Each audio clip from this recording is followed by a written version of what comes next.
Yes, good morning, good afternoon, good evening, wherever you are in the world on this muggy, cloudy Sunday, a day in which I have decided to host a barbecue. And the weather is saying you shall not host a barbecue, but I am hosting Perchy, or as some people know him, Perchatino, from FM fame of winning European competitions with Everton, if I'm not wrong. The absolute legendary status. At the moment, Birmingham City, we're doing wonders at the moment, signing some of the best wonder kids in world football, turning them into a great outfit at the moment in the Europa Conference League. What a man. See, Thomas Frank, it wasn't about Thomas Frank. It was about Perchatino all the way along. Good morning, everyone. Smash the like button. Let's do the admin. Make sure you know where your nearest fire exit is. I'm not going to be held responsible for you being in a burning building just because you're watching me. Please know where your nearest door is. Please smash the like button. That's a little bit of admin. Very random thing to say, eh? And before we get going, because there has been Spurs news in the last 12 to 15 hours. Before we get going, this is a conversation that Perchy and I just had. I said to him, I'm ready for the stream. I said, look, we got the rich teas. To which, what did you say, Perchy? What did you say about my biscuits? I said, rich tea biscuits are like the Ben Davies of biscuits. They're all right. If they're there, you do a job. But for me, you know those Viennese, chocolate Viennese bar ones from Fox's? They're a little bit expensive. They're the Mohammed Kudus of biscuits. Unbelievable. Up there. All the quality in the world. You don't get them all the time, but they're top draw. See, I would take Phil seriously. But anyone who tells me Matisse Tell is a top footballer can't give me biscuit advice. And that now means that Perchy rates Tell by default for not liking. Is that how it wins? That's the my dad is bigger than your dad theory. Rich tea biscuits are banging. I love a rich tea. Anyway, moving on from biscuits. Good day to each and every one of you. Where to begin? Now, I've always said, right, that yes, the ITKs, they get some stuff wrong. I've always said, Perchy, that I don't care about all this. Football Insider have said it. And I don't know, some publication called Russian Football Times or something. We've now got Ornstein, Romano, and Plettenberg all pushing out this Kudus story. Would you like to see what was said, Perchy? Would you like me to show you and everyone else what was said? I can't wait. Here we go. So, no, that's not the one Perchy told me. It's this one. It's the one. So this was last night. About 12 hours ago. And you know when Ornstein pushes something out, it's real because Ornstein doesn't. I mean, he tweets about twice a day. He doesn't. He doesn't tweet 7,000 times like Romano. But 12 hours ago, so about 11 p.m. last night, David Ornstein said, West Ham United have tonight received an offer from Tottenham Hotspur to sign Mohammed Kudus. Bid worth 50 million turned down, but direct club-to-club talks continue. The 24-year-old Ghana international prioritising Tottenham Hotspur Football Club. We'll come back to that. Personal terms, no issue. So for all those people that have been sitting again, Levy won't pay the wages. As I've said, we've got to stop pretending that the wages are the stumbling block for every single deal. We've got to stop pretending that. That's what people say when they can't stop hating Daniel Levy enough. The big bit there for me, and there has been tweets since that we'll have a look at, Perchy. Are they still called tweets, even though the platform's called X? Posts, maybe? I don't know. I don't use the app. No, that don't work, does it? He sent out an X? No. Anyway, the interesting bit there, before we move on to what Romano and Plettenberg have said today, is that the Ghana international is prioritising Tottenham Hotspur. So my question to you, Perchy, do we believe it? And second of all, I haven't seen anywhere that Chelsea have put in an official bid. So at the moment, is he prioritising us because Chelsea haven't officially bid, or is he just prioritising us because, I don't know, more game time? Something like that. No, I think it's an important one. I think what players like a Kudus will look at what Chelsea are doing in the market. Like, you got to remember, like, these players, people will go, well, Chelsea are a bigger pool. Yeah, they are. But he'll also be looking at, Well, they've just gone and signed Bono Gittins. They signed João Pedro the other day. His mindset will be going, hang on a minute.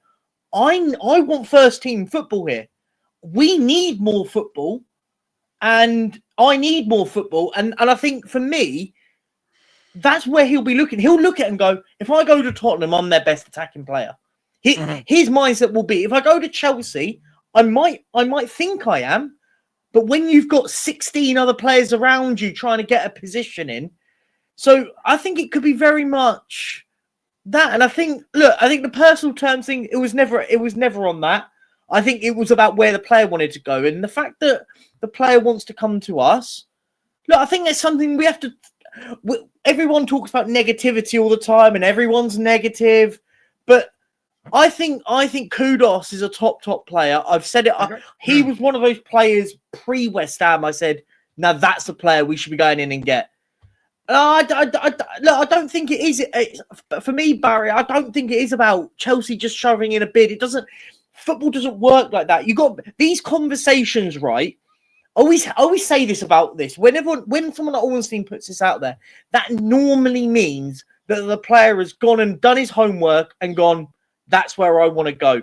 Normally, unless in the last hours Chelsea come back and say, well, hang on, well, you're going to be our first team player, and we will write that in the contract.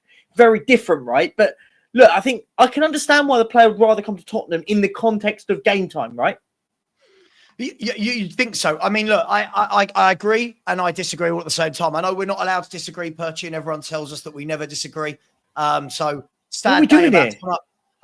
That's tomorrow.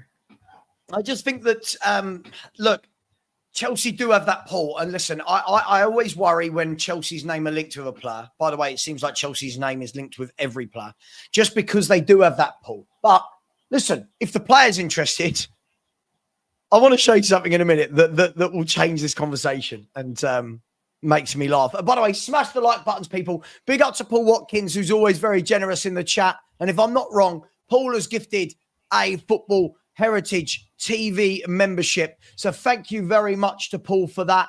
And that membership went to Howling Mad Murdoch. That went to Howling Mad Murdoch. And also, I have pinned the link to subscribe. Guys, we are 70 away. 70 from 19,000. 70. Be lovely to get there today. Probably won't, but it'd be lovely to get there today. Thank you, Paul. Really appreciate you. Thank you very much. Let's have a look.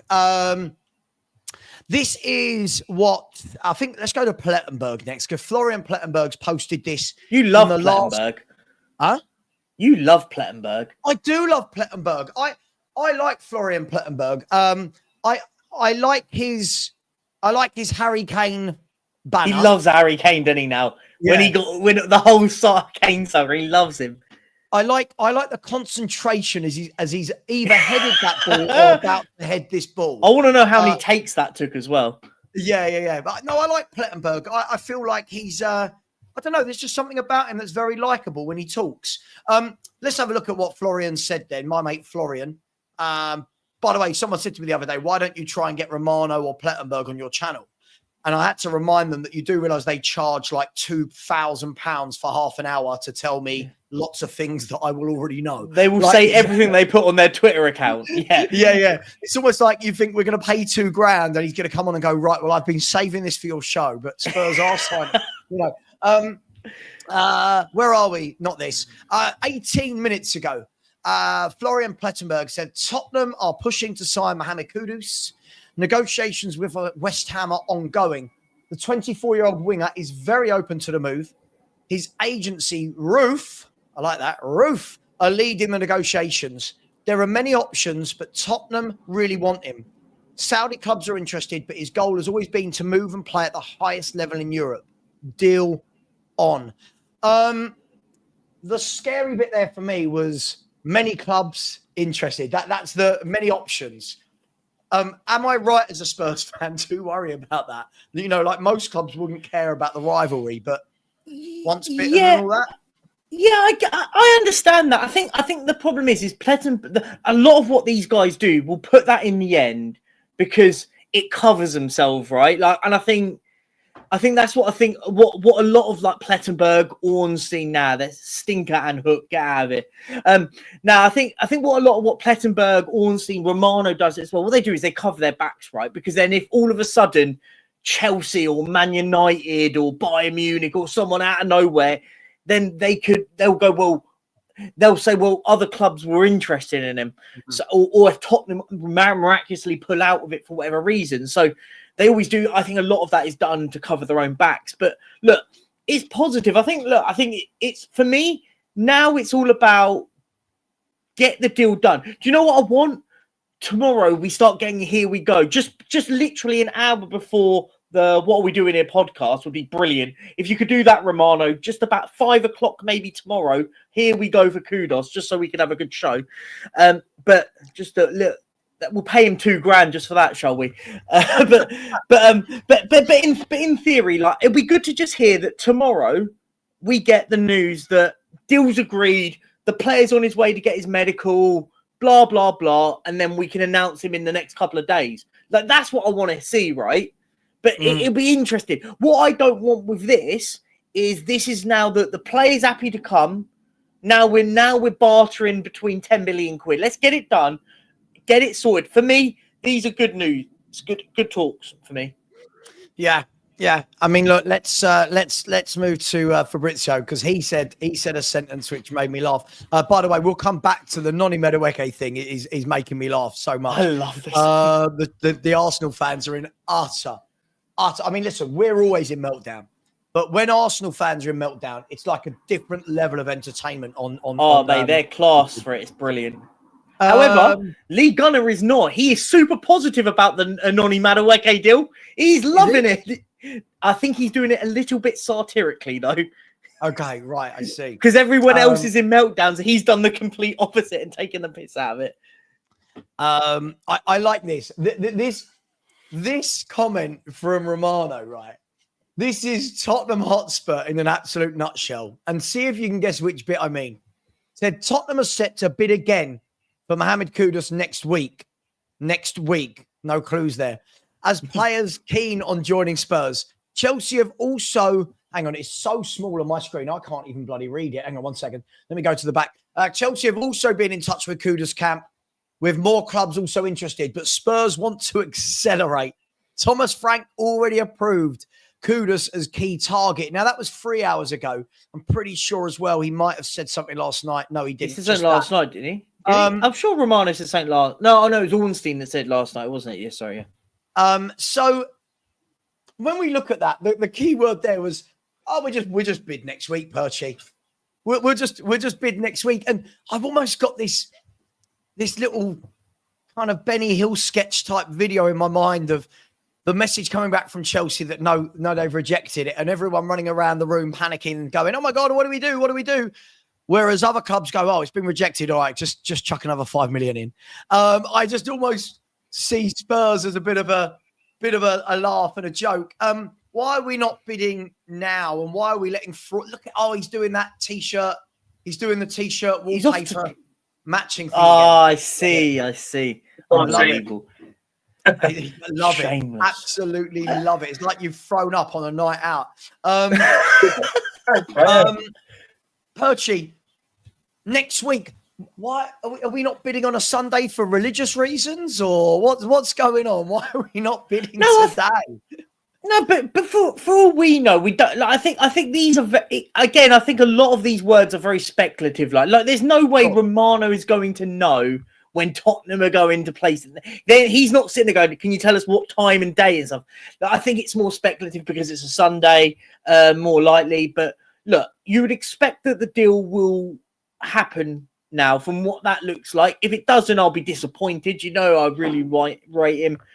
Look. Get it done Monday. What I want to hear now is more positive news tomorrow where we go, here we go, or even bid has been sorted in between.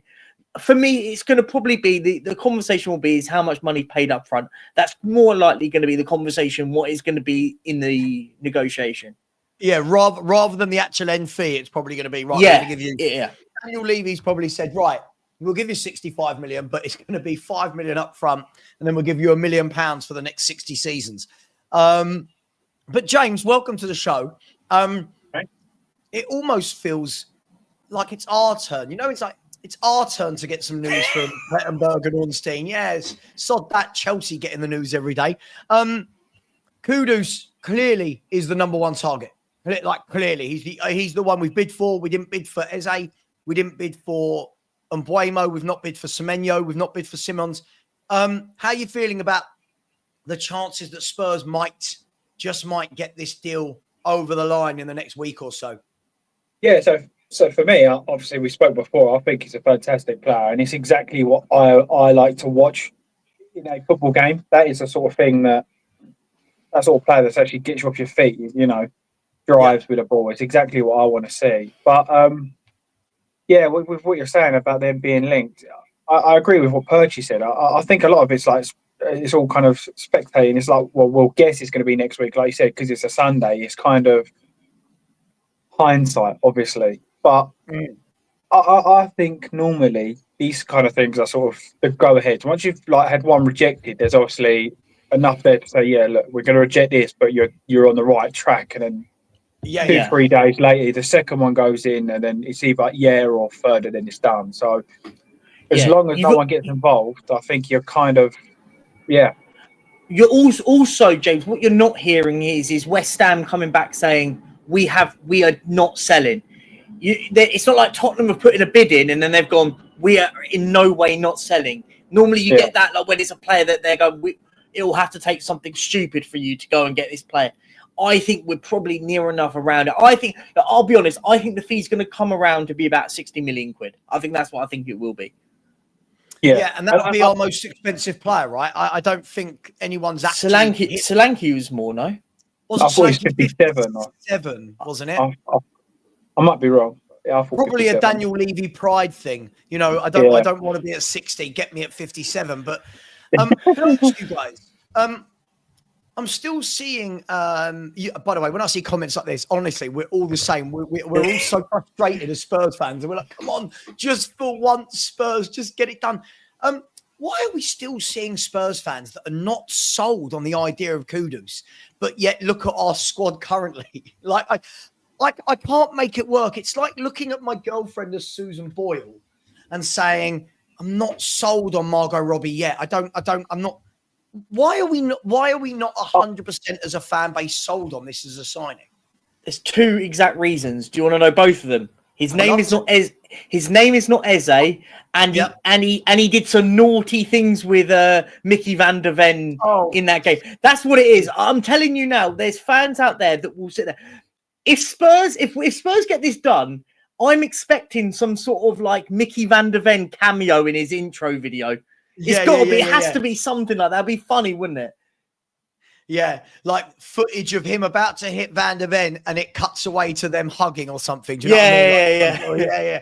Absolutely wasted. By the way, just off topic, did any of you see the announcement video? That I can't think who it was. That the club have got Kevin McAllister signed to a new long-term deal. Did you see it? And their video was from Home Alone, because you know the character's name was Kevin McAllister. Okay. And did you see Carl Walker's one by Burnley? That was quality. Oh, Burnley are brilliant at it. They did about a nice stadium. Lionel Richie on it. Graphics, mate. Yeah. Yeah, James. Why? Let me ask right now. Everyone in the chat. I don't want any in betweens. I want a yes or a no. Are you sold on the idea of Kudus being a big signing for Spurs this summer? So just a yes or a no. I don't want any meh or in, but yes or no. James, why are people still not sold? I think different to Perchie. I think fans are so used to being let down or getting the fifth or sixth choice that they don't want to commit to someone and go all egg in one basket and go, yeah, he's fantastic, he would improve our squad, and then it fall apart, and then we sign Tell. And then it's kind of one of those pride things where it's like, yeah, no, he weren't that good anyway. You know, they don't want to be seen hyping up players that aim for our club. Whereas me, mate, a good player's a good player. Whether he plays for us or not, he's still a good player. No, absolutely. But I mean, you've got like my man Marios for ages has been telling me, look, he's not worth that. As fans, who are we to decide what a player's worth, and why is Kudus not worth 60, 65 million, but as a Mbuemo, why is he not worth what they're worth? I think we've got to be really careful here when we talk about what players are worth, right? And I think we do this a lot. And big up Marius in the chat, but we do this a lot, right? That we want 100 million for Romero as a fan. Yeah, but then when we want to buy Kudus and 65 is too much money, you've got to remember, right? What is the right price tag for Kudus? Let's just say, look, let's be fair with it. West Ham aren't going to look there and go, well, we're going to accept 40 million quid. Why would we accept 40 million quid for someone like Kudus? And then, so you have to really, really balance it out. We can't expect everything from our players value-wise. And then when there's a player out there that can improve us, go, oh, he's not worth that money. Well, look, isn't that everything that we say about Daniel Levy that he doesn't do, right? Oh, we're trying to scrimp and scrape on signings. But then when we're going 65 mils too much, I'm confused. I feel it doesn't balance me. Does that make sense? Yeah. No, I agree. I mean, look, I look at it like this. I first of all, how you look at it, absolutely. When it's our players, we're all going, oh, you can't have them for this much. But when it's other clubs' players, we want to be able to pay. We want to pay. Why? He always comes on with that grin. Like he's done something wrong. Yeah. Like, what have you done? What have you just done? I don't know. James is either going to play golf or he's trying to match his wall. I mean, I don't know what he's doing today. Listen, some people could pull it off, Nick, but the others can't. I understand. Don't worry about it, mate. Don't worry about it. It's fine. It's fine. Listen, it's hard pulling this off. I understand. It'd be like his superhero power is he's a chameleon that blends into wallpapers and painted walls. Yeah. The worst superpower of all time. But yeah, look, Nick, let me bring you into it. I don't know if I've asked you, where are you at with the Kudus signing? There's a lot of people still not sold. There's a lot of people out there going, oh, Kudus, he doesn't move the needle when our right wingers are currently Brennan Johnson and Odobert. Like, what are we doing here, as some bloke called Perchie says? What are we doing here? Yeah, I mean, James said it the other day when we were on the other day, right? He said it about Solomon, and there's the love affair of Solomon because of where he's from, rather than his footballing ability. I don't understand. I don't understand it, right? I think we said it the other day as well. We said I don't know whether this was James getting his ticket, his 5th ticket of the week for sitting in a car park. But yeah, you're probably not wrong. We said he's got shares in Sainsbury's. He's been. Yeah, we said that Kudus would be in everyone's FPL team the season before last, right? Because he's a player that can change games. And how many times have we said we want someone that can either impact a game or come off the bench? And he's not going to play all 60 plus games, right? So this is let's not get excited about sort of players or any of the players going to be able to play 60 plus games in a season, but it's someone that will come off the bench and will have an impact and will run and drive at people, which is something we haven't had for, I don't know, probably since Gareth Bale, really. I would say with such venom, let's just say. Yeah, it's crazy. Look, let me show you. Now this is in euros, but one of the things, just quickly on that, one of the things I was talking to somebody the other day, and he was saying some of his stats are skewed because if you look at the amount of time he loses the ball and blah blah blah, that he isn't actually that good. And I said, well, to be honest though, when you're making 15 times the amount of runs as anybody else, or dribbles or take-ons, you are going to lose out on 4 or 5 a game. But it's the 10 that you do get through that you're creating 10 chances. So for me, I'm not bothered about. I think it depends on what you kind of want, don't you? There's like the ultimate pragmatic Conte team that are so efficient with the ball, but not so many risks are taken. Or you get someone like when you kind of your Kudoses and your Franks, where he's prepared to take those risks. Like what Frank said. The risk is not taking risks, because sometimes you lose the ball deep, you're going to concede goals. It's better off taking a risk further forward and losing the ball than it is further back. So for me, I'm actually okay with him losing the ball that many times because I know that he's trying to do the right thing with it. But I think a lot of people are saying his end product isn't good, or he loses the ball all the time, or he's been intercepted quite a lot. But I think it depends what you actually see in footballers and what you enjoy watching. Again, the greatest people lose the ball more often than not, but when they do make that successful dribble, it's a goal. But a player like him, though, will lose the ball. This is the problem. When you can use people with stats and stuff will use that, but go, hang on, well, if he's taking on a player every single time, yeah, he's not going to get through every. Do you know what I mean? Like, yeah, it's not 100%. For example, he's not going to do a Brennan Johnson where he gets the ball and then passes backwards, right? So it's like, so in the context of it all, like, yeah, he is going to lose the ball because he's a player that he's trying to drive at a fullback or drive at a midfielder sort of thing. Yeah, I think the other thing as well is we don't have anyone that drives and does any runs, right? So to sit there and say, you know, we've got people that are sitting there going, oh, Matthias Tell is going to be so much better under Frank, but then they're laughing off Kudus saying he's not good enough. It's like, what are we doing here? Like, if you're gonna have the same energy to give Tell a chance under Frank, then you've got to have the same energy to say that Kudus is Frank's a coach. He's going to make him into a better player. He's certainly going to make him into a better player than what we had, right? So, you know, yeah, you're the one, mate, that loves Matthias Tell, mate. So don't come and say not me.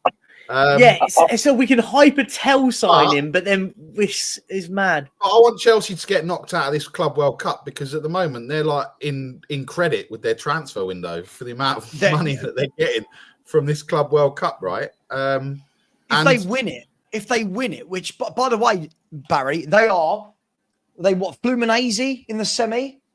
If they get to the semis, I believe. Sorry, if they get to the final, I believe it's 100. I might be wrong here. And if they win it, I think it's 120. That's two Kudus. That ending. I don't know whether you saw the ending to the game yesterday, the Real Madrid game. It was 2-0 up in the 92nd minute, and then it finished 3-2, and then that worldie of a save by Courtois right at the end. Mate, like a mad 5 minutes. So but look, I still think Madueke going to Arsenal, Chelsea are going to come in and put a bid in. I'm waiting for it. I'll be honest, I don't see it though. They've already got Bino Gittins who is in that role. Like, I mean, there's to a level of buying enough players. I mean, they can't have 16 different wingers. In theory, it can't. Okay. Surely not. Surely not. Hang on. But again, you're using fan theory. Let's look at Chelsea's track record of signing footballers. Of course. When did Chelsea say, let's slow down, let's take stock? They don't. Chelsea will go, let's go. And let's be fair, Barry is right here. Why is Madueke suddenly leaving the building? Because he's off to the graveyard. He's off to the Chelsea player graveyard where it's the transition, right? Chelsea to Arsenal, right? That's what happens now. Boring. Wait, what? Wait, of all the players. You know what I can't wait for Nottingham Forest to be completely irrelevant this season. That's what I can't wait for. One season in 30. By the way, Carl, I'm going to put it out there right now and say you don't watch any football other than the Premier League. That's what I'm going to put it out there because you do realise he was excellent at Ajax and a lot of Europe were looking at him. He was brilliant in the World Cup. Yeah. He's had one difficult year like all of the West Ham players have, and everyone is now... Would we say that we don't want Bowen? Because he's played in the shit West Ham team for a year. 100% I'd take Bowen tomorrow. What are we doing here? But that's my point. We're saying he only had one good season.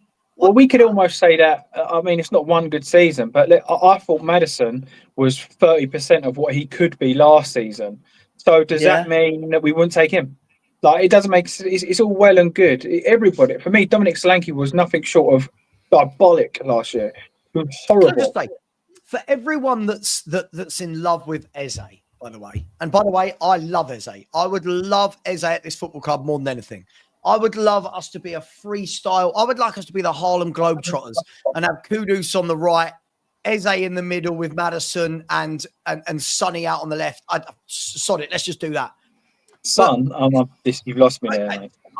I'm just thinking because I can't see us getting Eze, Kudus, and the left winger. But fuck it. All right, while we're playing fantasy football, sod it. Out on the left-hand side, I want we'll just go weak at the back, mate. We'll put Davis, we'll put Dragashin in just so we get the expensive hitters up front, right? Hang on. My point that I was going to make, was this. If anyone actually looks at Eze's stats, because we're seeing things like this, if anyone looks at Eze's stats at these ages, at the age that Kudus is, they weren't great. It's only been the last 2 years that Eze's started putting up really good numbers.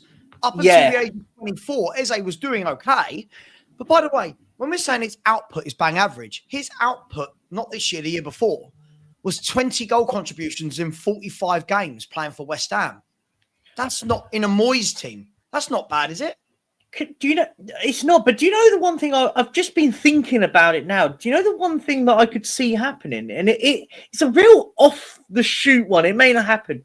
I could see the sort of thing he does. What he did with Brian and Burmo when he came to Brentford. Yeah, he went to Brentford. He was out on the right, and what did he do with Burmo? Got him into those goal-scoring opportunities and turned him into a 9. And by the way, I'm not saying Kudus could end up becoming our number 9, but I could see the sort of thing that they've got a very similar mold of player, right? In the sense of Kudus and Burmo. I could sort of see the sort of thing that Thomas Frank goes, I will do what I did with him and turn you into a goal scorer. And that's what Brian and Burmo became, right? That's why Man United are trying to get him. So Percy, this time last year. Percy, but I think that's what he does with Brennan Johnson, because Brennan Johnson. Johnson's another one, a good example. Probably at a lesser quality. He's not a winger. So can I ask you three? This year, is there a single Spurs fan that wouldn't have taken Mbuemo? Right now, is there a single Spurs fan that wouldn't take Surely Mbuemo? not. There'll be someone. There'll be someone. Of course there is. Phil Coys, probably. Right. He's got such a bad opinion on players, hasn't he? He's got such a bad opinion. Anyway, let's rewind 12 months. If I had said to all of you, 12 months, everyone in the chat, that Brian Mbuemo is being bought for 65 million after the year he'd had with Brentford, and because Tony was their main man that year, everyone would have laughed. Correct. Oh my God, what are we doing? But you know what? Thomas Frank was the manager that took Mbuemo from there. Yeah.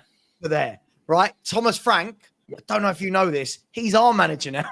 This is our manager. This is what I reckon he'd look at a Kudus and go, yeah, I can, yeah, I'll get the best out of that. And like we're now looking at wingers, by the way. If wingers don't score 20 goals a season, we suddenly think they're crap. It's gone. The world's gone mental.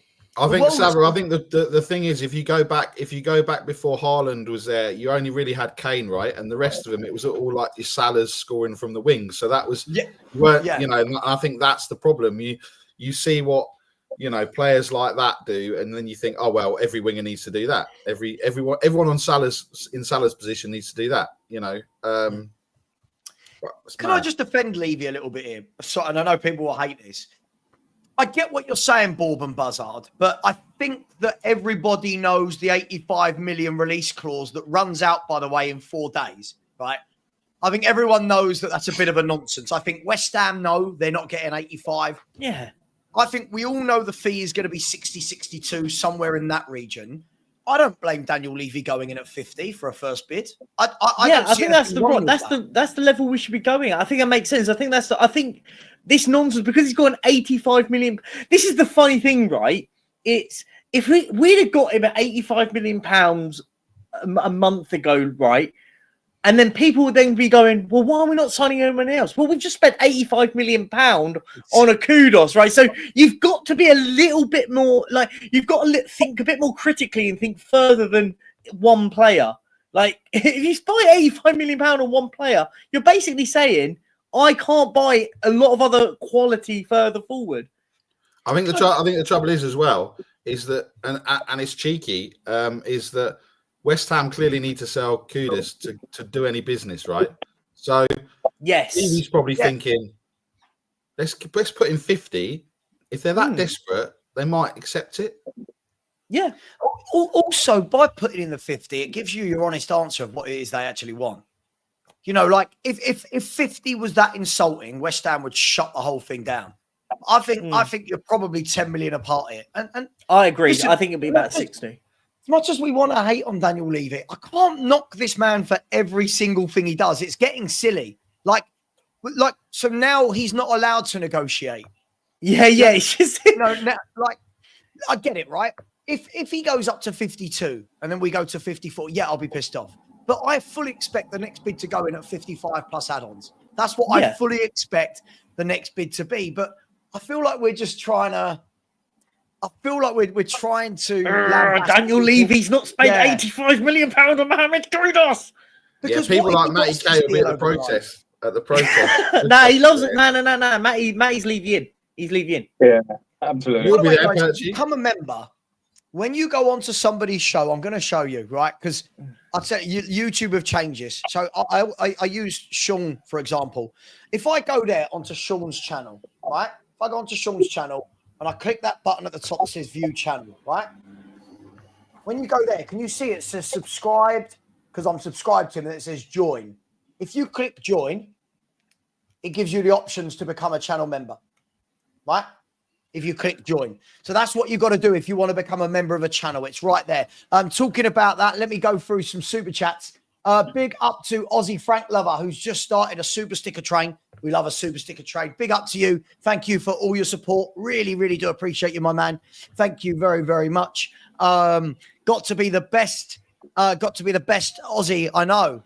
Actually, sorry for all the other Aussies who I like as well, but Aussie Frank Lover's very generous towards me. A new member, Terry Winders. Isn't this from Facejacker? So it's James Flowers' secondary business. Is it Terry Winders? Along with his OnlyFans. Yeah.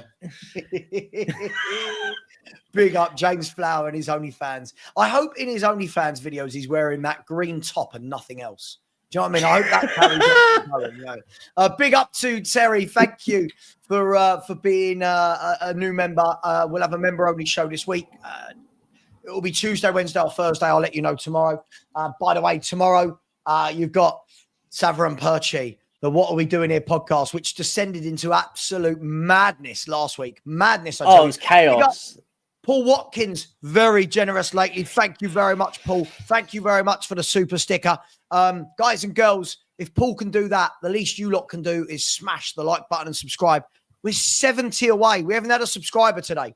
There's 700 of you in here. We haven't had a subscriber. We're 70 away from 19,000. 70. Thank you very much, Paul. Your generosity, as always, is appreciated. Big up to James Livingston. Said, gents, I want Kudus. Massive upscale for us. James, anyone who's saying this isn't an up, like, I don't know what they want, James. We'll talk about this in a minute, but thank you very much. We'll talk about this in a second. Big up to you, James. Really appreciate that. And I agree. And George, always, he's one of my main mods. He's a member as well. And he's part of the Super Sticker train. Big up to you. Really appreciate all your support, George. Thank you very much. Big up to you. Guys, girls, who is it that these people want? Because all I keep seeing, right, I don't know if it's just me and if I'm probably about to offend half of my viewers here. Why don't people understand that Eze and Kudus don't play in the same position? When we go, I'd rather Eze. Why don't we understand that Kudus is a winger and Eze is a number 10? How are we not getting that, guys? Yeah, barbaric, to be honest. I think, yeah. Barbaric. Barbaric. Ooh. Yeah. Ooh. Vocabulary. You swallowed a thesaurus last night. What's going on? Barbaric. Listen, first of all, if you get them 70 subs that you're after, I'll put a discount code for my OnlyFans in the chat. So.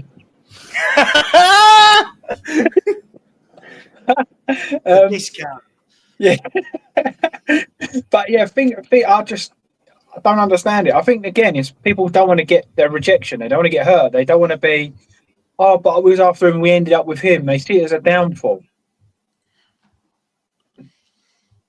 No, I hear you, but I just don't get it. Like, I haven't seen anybody give me a right winger they want instead of Kudus. Do you know what I mean? I'm not seeing people come out with names of players where you go, actually, yeah. But like, who to pick in the chat right now? Realistic. Please don't say Jared Bowen. He's got 5 years on his contract and he's English. He will cost a bomb, right? Yeah, and he's realistic guys in the chat. Who do you want if you're not sold on Kudus on the right wing? For me, like, look, if, at the start of the window, it would have been Brian and Burmo, but we know that's not happening now. So, like, Kudus for me was the one below and Burmo on that right-hand side. So, look, I have no issues in getting Kudus. He's a top player. Like, I just look, Sly Neil, you can't use him, Burma. That's what I just said it though, because you can't use him because he's going to Man United. You have to like. We could. Oh, I love all the right wingers. Go and get as Messi. He's available. Like it's you can't work like that. Come on. But you know, this is what I mean. I mean, Nick, James, who are these right wingers? Who is it that I'm missing so obviously out there that's so much better than Kudus that is available to Tottenham? No, I don't think there is sort of like a standout candidate. To be honest, it's not someone I go, right, I desperately want him over him. I don't think Kudus is sort of like a 9, 10 out of 10 every week, but I think there's real potential there with someone like Frank behind him, helping him. So I'd be well happy with Kudus, to be honest. Just, yeah.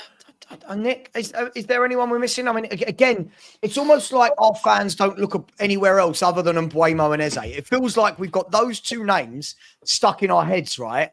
And they can be the only two signings, and now we're going to base everybody else off those two. Yeah, I mean, there isn't. I mean, that's the thing, right? There isn't anyone else, and that's. There is Bakayoko. Someone put in the chat, Bakayoko. He's a very good player. I do like him. Right, Bakayoko. Bakayoko is a good player, but these are the same people that say they want Prem-proven players. Yeah. So, the problem is, this is what it is there's always a reason for it. Like, no, I think the one, it's almost like we're just trying to find a way to have a problem with everything like that we do. Like anything we do, there's an issue. Like, we go, like, we would have moaned if we'd got a free signing that was a right winger. We're now moaning if we're paying 50 to 60 million pounds for a right winger. Like, what do people want? I don't know. Oh, I'm confused. What are we doing here, Perchy? They want. That's tomorrow, Barry. They want the. Yeah. The kid who sold how many shirts and they don't even know what his number's going to be. I mean, it's going to be 10, but they put 1 and a question mark, and then loads of people went and bought a load of shirts for Yamal, and it's all sold out. Right? Crazy. Oh, what about him getting the number 10 when Fatty's gone, hasn't he? Yeah. So can I just ask then? So you know these people that don't want him. So on the first day of the season, or like when we play PSG in the Super Cup, and then we play Burnley in the league, and we ask everybody's 11, are these guys not putting Kudus in the team? Are they putting Kudus on the bench? Is that what they're saying? You know what makes me laugh is silly, isn't it?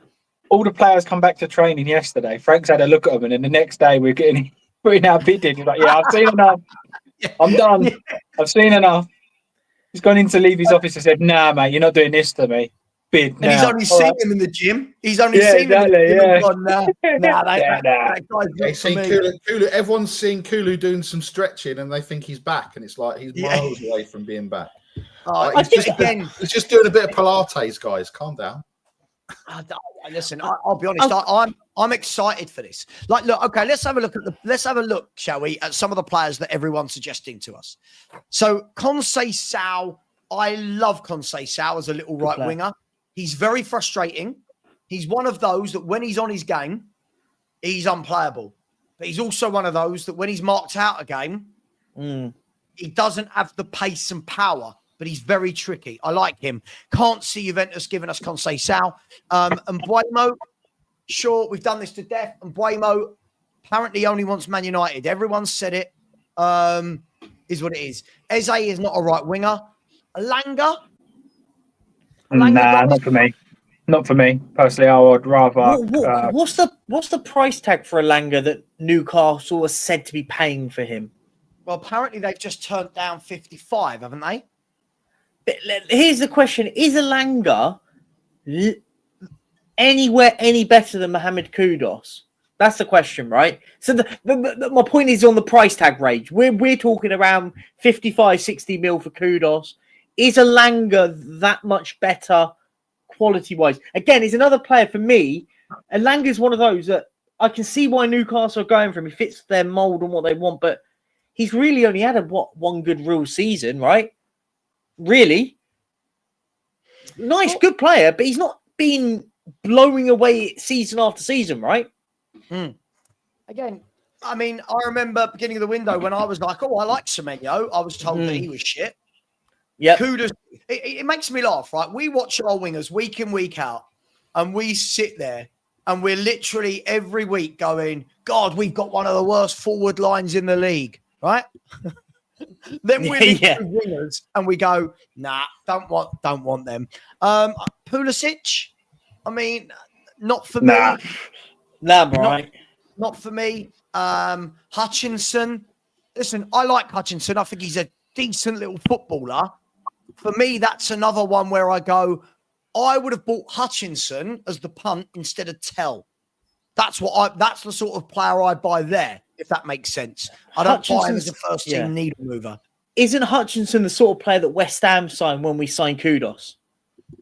Yes. Well, one of the players that I like, he plays kind of all across the front three, is Adeyemi from Dortmund. Yeah, like good player. I like Adeyemi. And he is rapid, isn't he? His tag would be finishing as well. His ability to finish is a joke, along with his speed, and that for me would be. But even then, I want him left, and I want Kudus right. Like that would be for me what I would go with. Glug Pickwell.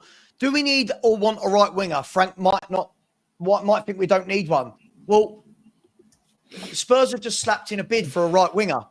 I'm sure Thomas Frank has green lighted that, right? Like, I'm pretty sure Thomas Frank has green lighted that. Somebody said, who was the other one I saw just now? Somebody said, so I didn't see. It's gone now. It's gone. Sorry, can't see it. Tyler Dibbling. I mean, that for me, I feel like that would be very, very underwhelming if we got Tyler Dibbling. But yeah. Danny, welcome. You all right? I'm good. You always look like you've just woken up. Oh, about an hour and a half ago. Quite an early one. Absolutely lovely. Quite an early one.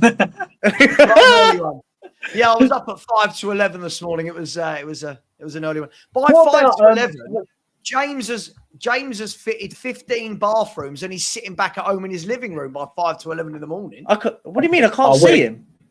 I wish. Who are you talking about? Who are you talking about? There's no one there. Actually, no, it's the clock going round, isn't it? I can see a head on a clock. Well, what do you think of that? I think is it a Real Betis right winger? Is he like Japanese or? No. You're thinking of Kubo from Sociedad. Yeah, that's it. Sorry. I like Kubo. Now, the one I like at Betis, though, is that Abdi, the Moroccan lad. I can't pronounce his surname. He's a player, man. He was very good in the first half. He came off injured in the second half, didn't he? In the first half, he was very good in the Conference League final against Chelsea. Yeah, he's a good player. I've seen him a lot for Betis. Good little player. Yeah, very, very good. By the way, guys and girls. Did you say Lubo or Kubo?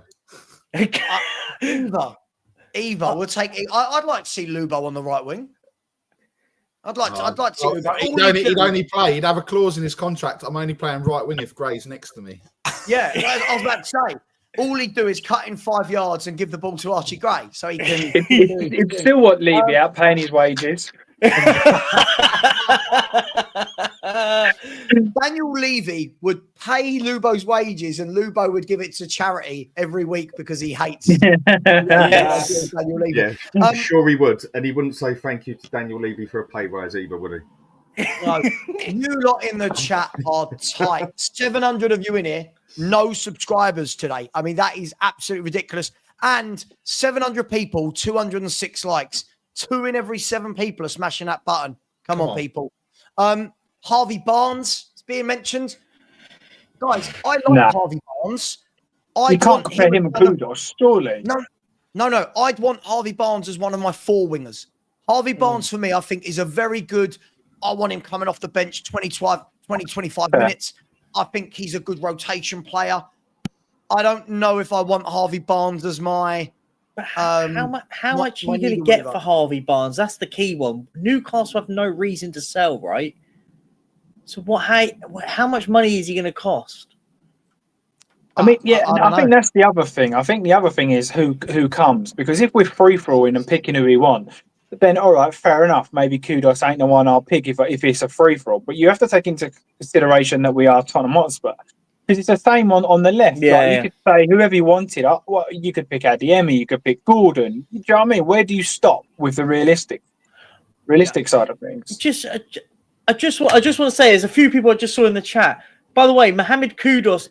Ghana didn't qualify for the African Cup of Nations. So when we say about he's going to miss, he won't. They didn't qualify. Just to confirm that. Yeah. So we're losing what? Basuma and Sarr again. Oh, what a shame! What a shame! I think Basuma's gone, ain't he? In my opinion. What a shame. I think he is. I think Basuma's going to be the one that's going to disappear. Yeah, I saw someone comment in the chat about potentially swapping him for Douglas Luiz. Mate, that is... Oh, mate, I'll become Levy in if he can do that. That's unreal. The Levy in dial is going like this. The thing that's annoying about this one is I still think there's a significantly better player in Basuma than a lot of the time of what we see. I agree with that. He didn't play Conte's way of football. I mean, if you remember, I've been saying this from day one, like 2 years ago nearly now, yeah? Conte didn't play Basuma's way, or Basuma didn't play Conte's way, whatever way you want to see it. Conte is pragmatic, out and out, more defence, counter-attack, this and that. Basuma is not a defensive player in any means or manner. I'd say about 80% of his stupid mistakes that he made, because some of them were stupid, was always in a defensive situation. He's that box-to-box that sits just on the halfway line or just behind, gets the ball, gets forward, quick as he can, and then does the direct ball left, right, or centre. He's not the one who comes back and gets the ball and then takes it. He's not the ball-winning midfielder that he was always asked to be. When he's played and we've played him properly, I personally think Basuma can control that game better than anyone else we got in midfield. I agree, Dan. I agree, but the question will be: let's just say he is going. What would be the price tag? Everyone else can ask as well. It's not just, but what would be the price tag? Let's just say Juventus want to sign Basuma. What's the price tag on Basuma? Because I don't really know what it is. Because he's not a 50, 60 million pound player. But I equally think I don't want us to lose him for less than 20 mil. Because I think he's a good enough player in the squad we've got. He's got 1 year left. I'm not sure. I'm not sure what it is. The way he's played and the inconsistency of it, and a lot of it, some of it down to him, but I think a lot of it is, like you can say with quite a few of our players, they've just been played out of sync and it bloody shows. I reckon we'd still get 25 mil for him, basically. Yeah, I think that's fair. No, not with 1 year left. Not with 1 year left. Has he only got 1 year left? Yeah, but for me personally, right. For me 20 mil, I think we'd still get for him. So I didn't realise that. Apologies. Yeah, I don't even think we'll get 20 mil because I know what you're saying, and I don't disagree with you. But when was the last time we actually see him have a good game? And for me, if we're going to be cutthroat and actually go through that, you'd still see good in his 3 last Europa games. I think he actually looked bloody solid in every game. No, I thought everyone was okay. I think they did their job. I don't think they looked solid or good. No, I think he was one of the ones who actually looked good as such. But I get where you're coming from. I mean, in that last game, it was just 10 men behind the ball. So yeah, I haven't seen. I can't remember the last game where I actually, and I like Basuma when he come, but I can't remember the last time I sat back and went, "Oh, there's a player in there." Like I've seen, like even just little bits. And the Brighton Basuma, did we? So. No, but it's also like the thing I knock Archie Gray for. People tell me about, oh yeah, but he played here or played there. But that doesn't excuse the fact that he can't make a 5 or 6 yard pass without giving the ball away. And Basuma, whether he's been CDM or centre mid, he's done exactly the same. All right, better than Archie Gray, a lot better. But he still is giving the ball away very cheaply. James, I don't disagree with you. I don't disagree with the premise at all. But when you've got a player like Basuma, his game is not passing. Basuma's game is driving foot. By the way, Arsenal have just signed Zubimendi. It's just broken on Sky Sports News. So the longest transfer in the history of transfers. Arsenal have just signed Zubimendi. Basuma's game is driving with a ball. He picks it up from deep, he breaks the press, and he drives forward, lays it off, lets other people do the rest.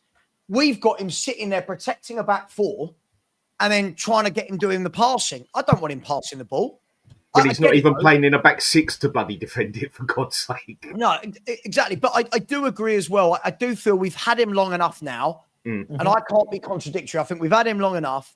I'd like to see some new blood. Now, what I'm hearing, guys, I'm going to be that guy. What I'm hearing, right, with these is that the two positions Spurs want more than any this window are a right winger and the CDM. So my understanding is, it's like I'm the world's worst ITK, is that we are next going to go for a CDM. Whether that's an out-and-out six, whether that's a Norgard type, obviously the way that Frank played at Brentford, that is very much needed, guys, isn't it? No matter which centre mid leaves, don't you think we need some new blood in that central midfield area? Yeah, and I think to play in a Frank team, you need somebody that's good on the ball. And I think, again, that's another reason why I like what we're saying. Basuma's perk is turning and driving. And I think Frank is very efficient with the ball. Brentford were very good when they did have the ball. So I reckon that was probably a decision that was probably made up before he even come. He probably said, look, my midfielders need to be good on the ball as well as off. And I think that was probably the reason why Basuma's been stuck up for sale, if you like. It also depends on formation as well. I mean, if we're looking at a left and right, then to me that shows he's quite possibly looking at more of a 4-2-3-1. Because if we're going to play with three at the back, I don't even see why we need to even be looking at a winger as such, depending what way he's going to use it. We'd already have the wing backs that can do the job there. Yeah, but you've got it's not. Like, but Dan, it's not. It's not so binary, Dan. Yeah, it's not so binary. You've got to remember that if you're going to play a back three with your two wing backs, the likes of a Kudus and Maddison will play more centrally, and then the width will come there. So it's not as binary as we don't need these wingers. I get that. I'm not. Yeah. I'm not saying you're not blunt as that. It's just if you are playing with two wing backs and playing them as proper wing backs, in general, I wouldn't say you're so bothered about having an out-and-out solid winger. You need someone who can also be a winger, but also invert. Yeah. But that makes it all comes down to tactics. But that also makes a lot of sense why we'd sign Kudus, right? Isn't that make a lot of sense why you'd sign a Kudus, because he can do very similar roles in it. I mean, out of quick question, yeah. I mean, one thing before all this started, sort of thing. I mean, the question that I did ask, and none of us really know it, was, is it going to get to a point where there's going to be something that causes a dominoes effect? And I find in every transfer window, not necessarily involving us, there's always this one transfer happens, then bang, bang, bang, bang. It has an effect on three others. Market. Yeah, the dominoes effect is what I call it, basically. Yeah. Or the Jarrell Kwanzaa, to be fair, started it as well for the centre back one as well. Yeah, with whatever way you want to look on it. So I don't think many of us saw Arsenal going for what's his name that he just got from Chelsea, basically. I mean, I didn't see that one happening. Yeah. So if Arsenal have gone and snapped him up, to me that doesn't look like they're going to go for Eze. Obviously, don't write it off, but I don't think it looks like it. And then Chelsea go and go on the Eze front, and then Chelsea go and go for Kudus, which it looks like they're gonna. Man, you still want Mbreme. That leaves Eze open for basically someone like us to go in for him, does it not? Does it give us a bit more of a chance on the dominoes? Can we stop putting Eze in the conversation with players that don't play in his position? This is what I don't understand. Yeah, I'm just asking overall. Yeah, no, I know. But if we're buying Eze doesn't do the same thing as these players that we've all just mentioned. They're all wide men, right? Now, don't get me wrong. Kudus can come in and play centrally. I know Madueke can't. But Eze isn't going to be your wide right man. I agree with you, though. There is a dominoes effect. But in all of this, has anyone stopped to think that maybe Eze doesn't want to join Tottenham? I'm just putting it out there. Like, I don't know. we keep talking about Eze. There must be a reason we've not moved for him. I think he wants to go Bayern, and especially after Musali the other day, I think he will link up with Elise again and go Bayern. If he gets that option, of course he's going to do. If he gets, I think it's all relative, right? Like, the fact is for me, I think the Arsenal stuff's called off. There's a lot of Arsenal stuff called off, which would make relative sense why they're trying to bring in Madueke. Maybe, I'm only putting 2 and 2 together in that part, but yeah, look, you got to remember with someone like Eze, he's looking at now the next club to take him from here to here. Spurs are kind of here, right, in that conversation. So let's be fair. If we get to the end of the window and he hasn't moved, there is a potential maybe Spurs could reignite their interest and maybe the player will be more considered to move. But right now, that he's looking at the bigger clubs right now because the bigger clubs can offer him an opportunity to win the league, right? Does that make sense? Yeah, I totally get where you're coming from. But like I said, with that dominoes effect, he's only got the option of who really wants to buy him at the end of the day. We don't know who wants to buy him. We don't know that. There's rumours of this, rumours of that, and certain teams that are going to go for him. So he's going to pick them over us. But if it comes down to the end of the crunch, and Arsenal have got their man, Chelsea have got their man, Man U have got their man, Bayern Munich don't go for him, I think we are next in line because we can offer him that Champions League. He has at that age now where he's never been in a Champions League. Yeah, the only thing with that, mate, that is where we could step in and stand a chance there. I'm not saying it will happen. Yeah, the only choose of what he's got as such. My only issue with that is there's a bloody lot of what ifs, buts, and maybes before it gets to Tottenham being an option. Yeah, exactly. It's like that in a lot of things, though, is it not? Yeah, it is. Yeah, but I just think A to Z of a signing. yeah. And then I think the moment you get involved, others drop in. Yeah, exactly. Yeah. Look, can you imagine, right, a world in which you get Eze and Kudus? Would a few people have to sit back and their Daniel Levy disdain would have to almost be? I'm waiting for the channel. I'm waiting for a lot of channels to be putting "Thank you, Daniel" as a title of their YouTube live stream. Thank you, Daniel, for getting me Eze. Thank you, Daniel, for getting me Kudus. Thank you, Daniel Levy. If he's talking about winning the league and pushing forward, you sign Eze and Kudus. I think you are putting yourself in a top 4 shout, bare minimum, if you sign in those 2 players. Along with a 6. I think we would need a bit more, but I get your point. I see where you're coming from. I don't think I'll go with the top 4 shout, but I don't think that puts us in the top 4. If you get I said top 4 race, bare minimum. That would be our lowest target. I think would be to get the top 4. If you sign a 6, Eze and Kudus. If we signed Eze and you said a Kudus, 6. You think it puts it? Can we all agree on this? We don't have to. I'm just saying. Can we all agree that Arsenal, City, and Liverpool are gone, right? If we're going to agree, those 3 will be the top 3. They'll all definitely finish top 4 this year, right? They're all massively strong. Chelsea are then the best of the rest for me. Chelsea are they've got players coming into their peak now, like Caicedo and Enzo Fernandez have formed a brilliant partnership. You've got Cole Palmer who's getting better and better. You've got, you know what I mean? They're making signings.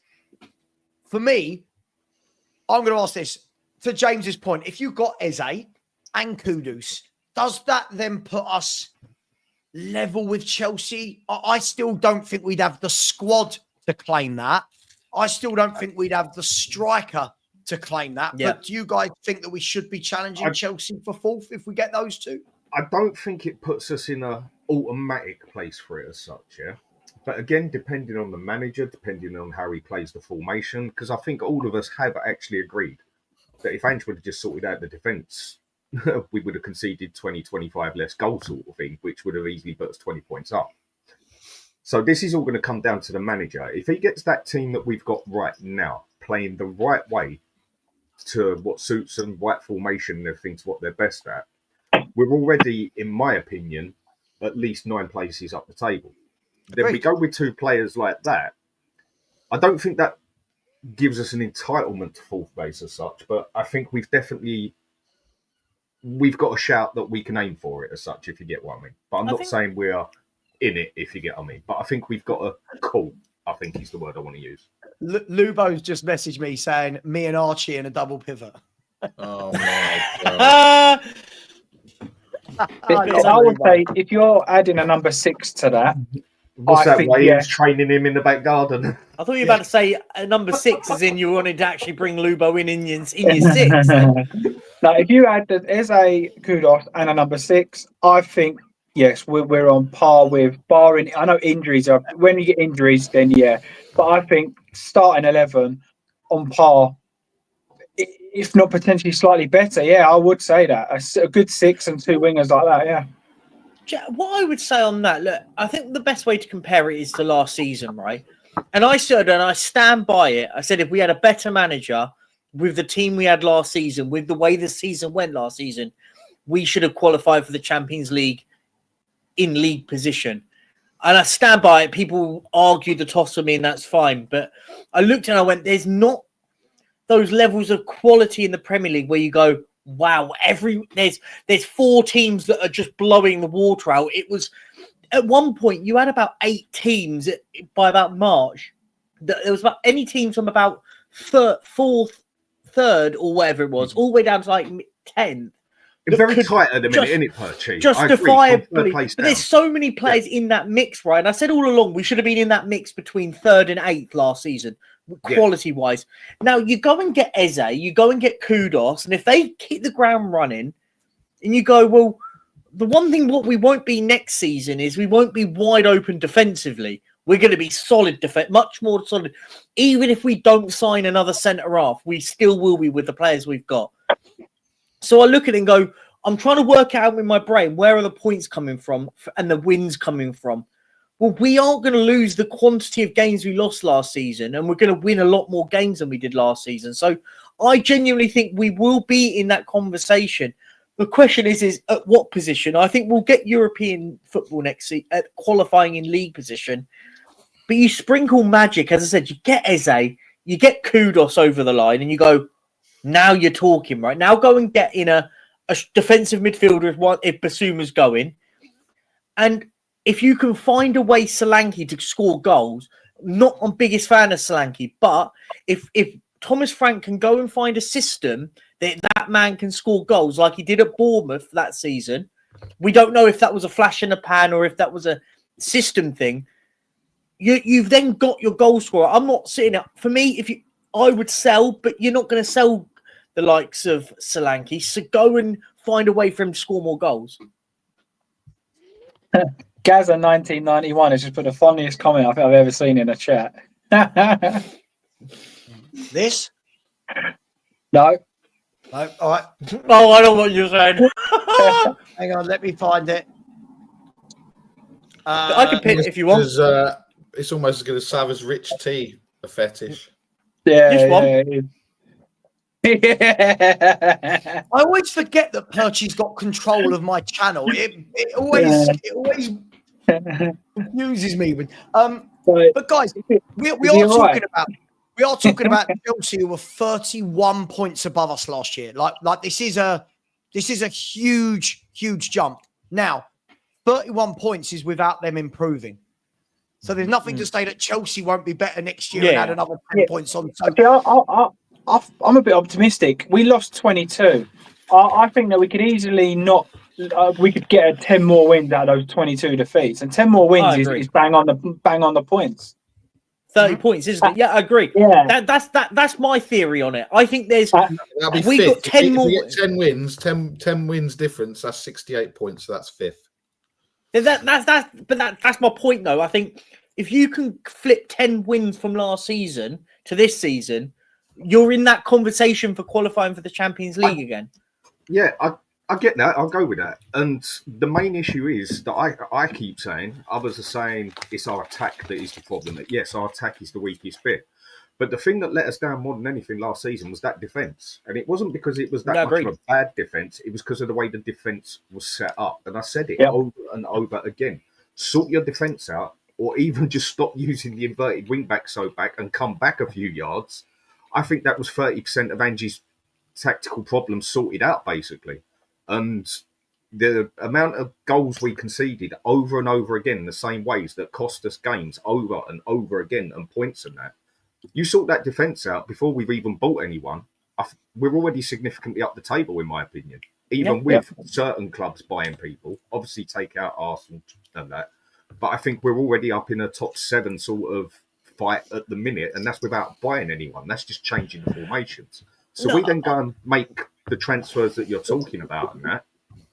That's a shout for top 5. And for me, 5th is Champions League now, isn't it? I've just had a thought about Eze. I'm going to change it. Should be. Whilst Savva tucks into his Ben Davises,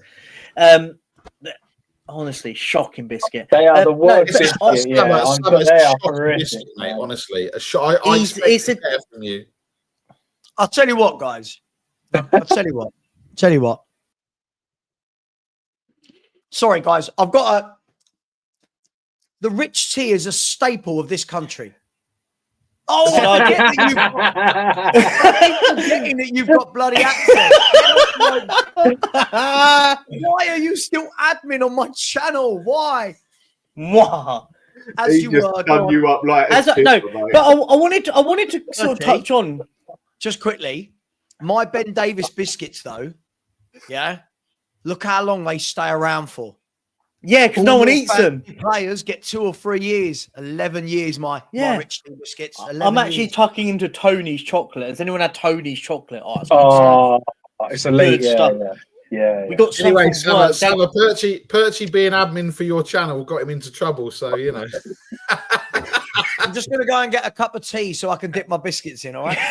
So, Perchy, hold the fort, considering you're in charge of my channel. I'm in charge. The trouble with rich teas, Perchy, is that if you get them wet too much and they flop and they fall honestly, in. they're the only biodegradable biscuit in the world. Like, they literally turn to mush. Look, I think the question is there's 2 bits of news, and I just did a bit of thinking. There was 2 bits of news that came out within the same week. With why the Eze news completely fell apart. And that was, we heard the news that Spurs are pulling out of the whole Eze conversations. And then what happened 3 days later? James, put your fingers in your ear. Son's staying. It feels like that was the relative. And I don't think that's right, but I think that we won't get Eze because of that. And it feels like it. We pulled out of the whole conversations with Eze when he had more talks with Arsenal. Then 2 days later, Son is staying at the club. Like, is that not? Does anyone not put 2 and 2? And maybe I'm getting 2 and 2 and getting 5. But that's what I look at it. If that is the case, Tottenham deserve to be relegated. We're not going down. My thought was I don't know if it was real or not, but I heard that people saying he's going to Hong Kong and Korea, and after that, see you later. Well, there was a lot of stuff that the player came out and said he wants to give 1 more season, but the problem is that's fine, but you're going for nothing, mate. Like, this shouldn't be about what Son wants, not in a disrespectful term, but if we can get financial money off him leaving, then why wouldn't we? Like, that's a bit silly for me. The only thing I would say is I watched that road to the Europa League final yesterday for the first time. And I think I think it was actually the presenter who was doing the video actually said this was the final thing that Heung-min Son had wanted to do, or he said something along those words of this was the final achievement or the final obstacle of Son's career, or he said something along that lines. And that for me, when I heard that, didn't he say I'll only be considered a Tottenham legend if I win something? Is that what you mean? No, there was actually something in that documentary towards the final, and they said, it was something like, did you need that to complete your success at the club? It was something along those lines. Yeah. So I think they were kind of like all understanding. I think that he will go. And he should, because he's a legend. But then why is it not done yet? He's got that because, like I said, the Korean tour and it. They want him out there for that. Sell as much as we can. See, if they what they should do, whoever the club he's going to, they should invite to the tournament. They should invite to the tournament, and then we can do the deal out there. Happy days. He can play 1 game for Tottenham and then 1 game for his new club. Then all things are good. But no, I think that concerns me, though, like in the theory of, and I know how we operate. I don't need the sort of lessons. I know how it works. But no other club really does this, though, do they? Like, what other football club goes, oh, well, we can't sell a player now because he's got to be part of our pre-season tour? Like, it's like, really? Yeah, that just comes down to the money thing. Look, one advantage, I mean, I personally think the best place on career-wise, if Son could go, would be Serie A. Because he'd go back to Serie A and all of a sudden he's got twice the pace that he has in the Premier League, basically. Yeah. It's a lot more of a slower league. I think it's a lot more I think tactical he'll go in a lot of MLS. ways. It's a lot...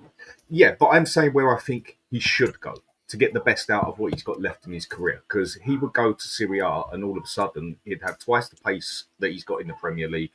He'd go up a few levels there for how he can play. And Imagine you went into buys Miami, though. Yeah, either way, I'm just saying... That would be quite mad, wouldn't it? Yeah, but from the football side of things, the Serie A is much bigger than that. I still think it would be where he would still be in a big league as such. And whoever goes and buys... Uh-oh. Is it good or bad news? Thumbs up or thumbs down?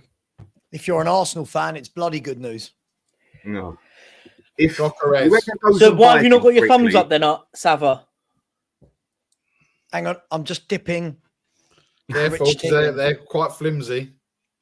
And by the way, I saw this in the chat. Digestives are not better than rich teas. They're even worse than rich teas. Shut up, Nick. You absolute fraud.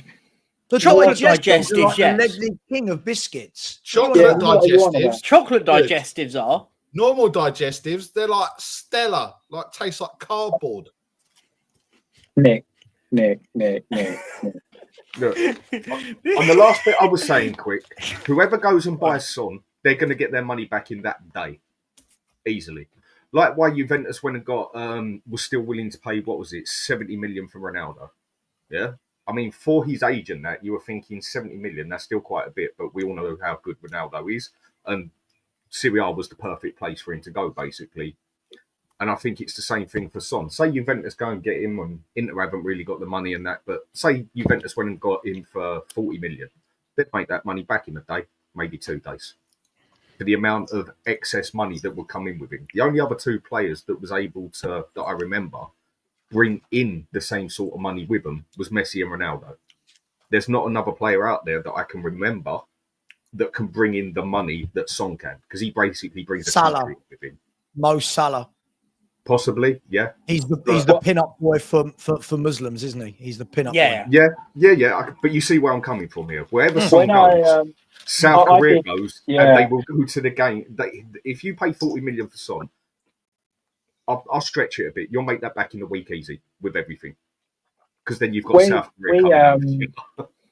We got my oldest to do like the tour and the skywalk at Tottenham for Christmas. And one of the things that they said then was that Son sold, at that point, Son sold more shirts than Ronaldo did in that from the moment the shirt was released to that point, he sold more than Ronaldo. And they said that they were like genuine shirts, so fakes. Obviously, everyone goes and buys the fur, but they were saying genuine shirts. They expected that he was quite a way ahead of Ronaldo, just because when you look at Asia, I know we said about Muslims, but look at the size of Asia, and it doesn't matter where you're from, Asia loves Sonny. Hang on. Can I just say, Angus, you're the most shameless person in the world, right? You've just seen this Gyökeres news from Romano. You've not been in it all morning, and you just come into the chat. You are absolute fraud, Angus. Yeah, he is a high-level fraud. I mean, last week he was upset with the Noni Madueke news. Today you've signed Zubimendi and you're told that you're close to Gyökeres. Are Arsenal fans being a little bit ungrateful here? Like they've bought a good second goalkeeper, right? Let's be fair. As far as second goalkeepers go, are you going to get better than Kepa as a number 2 for 5 million? Right? No. They bought in Zubimendi, who is a Rodri type midfielder that changes the way they play, brilliant passer of football. They're looking at Eze, Rodrigo, possibly getting Gyökeres over the line very soon. Right, Norgard to replace Jorginho as a squad option. Are these Arsenal fans being just a little bit ungrateful here? It's quite a lot of money to spend to finish second, isn't it? It's quite a lot of money. No, but I think it changes. Their mentality changes when Gyökeres is holding a shirt, right? I think for them, it's always been about We need a striker more than anything. If God, they it looks like it's already striker- falling apart. If they would have had a striker good. where they fell apart that season with Man City, I think it was the fact they didn't have a striker is one of the main things that lost them that season. And I think I think if they would have had a solid striker over the past 4 years, they would have at least won the league once, in my opinion. I think that's been their biggest letdown. I think James, do you know what? It'd just be funny though if they do all of this and they still don't win get jack shit. They finished third and not second. Just chef's kiss. That would be for that, honestly. But I seriously worry with the fact if Gokares is going with Zubamendi, well, it doesn't even matter about. I mean, they've got Starboy, they've got Starboy's backup with Nweri. They're going to get rid of Drossard and Martinelli and Jorginho and get rid of all those players. They're going to be insufferable, absolutely insufferable. Yeah, I mean, by the way, for anyone that cares, Idrissa Gueye has just signed a new contract at Everton. So Good player. Everton have signed Gueye and Branthwaite to new contracts and just bought the Tierno Barry up front, 6'5" from Villarreal. So watch out for that one. Oh yeah, guys, look, let's look at the midfield area. We seem to have spoke at length about wingers and attacking midfielders. I want to talk about the central midfield area and the striker area. Let's start with the striker area because I think this one will be pretty quick. Are we all resigned to the fact that Solanke is going to be the number one striker next season? Is that are we all there? Even if we might not like that idea, do we agree that is what's happening? Yeah, I don't see him going nowhere, sadly. And do you see another striker coming in though, Dan? I think that one depends again on what the manager wants to do and how he wants to play and everything else. I mean, for me, Richarlison should have been gone. He needs to go. I mean, I get there's one or two good things he can do, but he is not the striker we sort of need. And for me, it depends on the formation we're going to use. I know Frank does do it. Will he do it with what we got? If we was to say play a 3-4-1-2, which I think would suit this team very well, or a 5-2-2-1 or a 5-2-1-2, whatever way you want to put it. We'd definitely need another striker in there, but would he then be willing to make it an old, like I put it to an old school Liverpool, but a poor man's version sort of thing, of Johnson and Solanke next to each other, like it used to be with Michael Owen and Emil Heskey. Obviously not saying they was anywhere near as good as them two, but it would be the same sort of style of play. You've got your target man who can do the muscle bit, and then you've got your little man who can run in with a bit of pace and tap it in. Would he be willing to do that? Me feel so sad as a football fan. The thought of that partnership makes me feel. So that's what I think, Savva. That's why I think Frank does something to change Brennan Johnson, because otherwise, what have we got? Dane Scarlett, Lancashire. Exactly. It depends on the formation. For Hey, me. With those three. The Argentinian prince is going to step up, man. I'm telling you. Who? He's back in training. He's back in training. He's on the back of my Espanol shirt. He's back, man. By the way, Bakayoko, that everyone was just talking about, Sacha Tavolieri has just announced that he's in talks with Borussia Dortmund. Good sign. So you know. Yeah. What do you, with what I said there, yeah? What do you think on that? Say he goes for a free, let's just say 3-5-2 to keep it simple, easy. And he goes and puts Jensen and Solanke next to each other up front as a poor man's Heskey and Owen. Do you think them two could actually do something together? Who, sorry? He'll play Son. He'll play Son up top. I'm saying, why would you play Johnson instead of Son? That's my question. He'll play Son. I'd play Johnson over Son.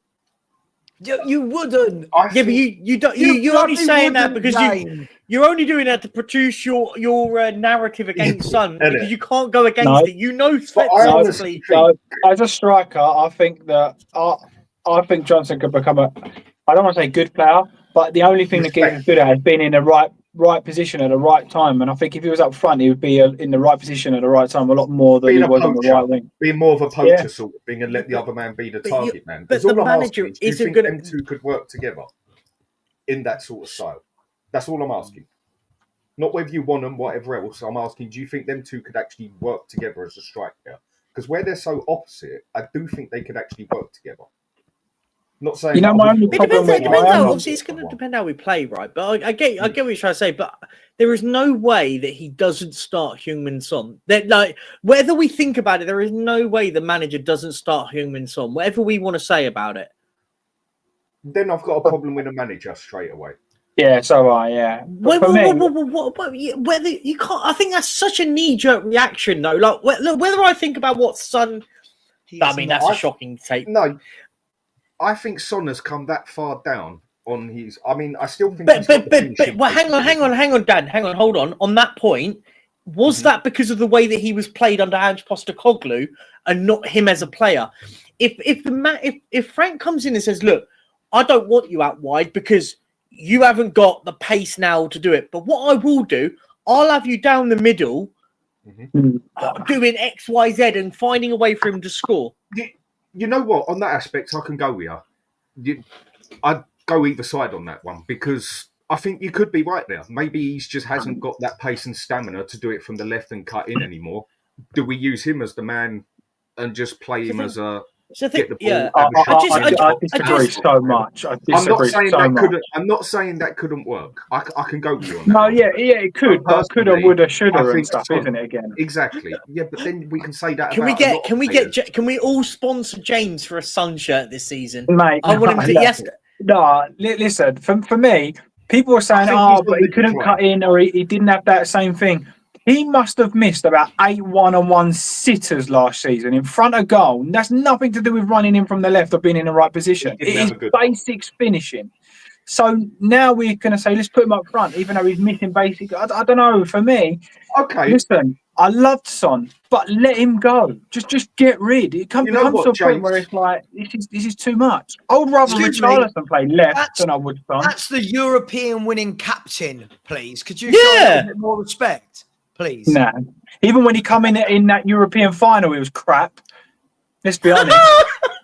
James, isn't it that we're at that point now? A lot of us would sit here and say, a lot of people would sit there and say, right, yeah, but Lo Celso, we got a new manager coming in. He has played well for us at times. I know it's nothing to Son, but I'm using an example. Maybe this manager can get more out of him. Okay. Maybe that manager can get more out of him. Isn't it just time to accept that we're meant to be a big football club and that Son is on the way down and it's time to let him go? This is what I've been saying the whole time. Can I tell you, listen, I agree 100%. But where I'm going to go towards Perchy's way of thinking and meet 50-50, right, is... Of course. If you're telling me that we're letting Son go because we're a big... By the way, bye, Barry. I know you've got to go. Bye-bye. Bye, Barry. Bye, Barry. I think he's already gone. Drop off, Barry. I'm going to kick him out. Bye, Barry. Booted. See you later. See you later, mate. Stinker and hooked. Stinker and hooked. If we want all of this to be wrapped together, so if you're telling me we should act like a big club, Son's been here too long, and we're going to get in a better player, I'm all for Sonny not being the forward if you play in the front two. If you're telling me that Sonny doesn't start there and Brennan Johnson does, who's got the first touch of a kid in kindergarten, right? He's got the strength of a kid in kindergarten as well.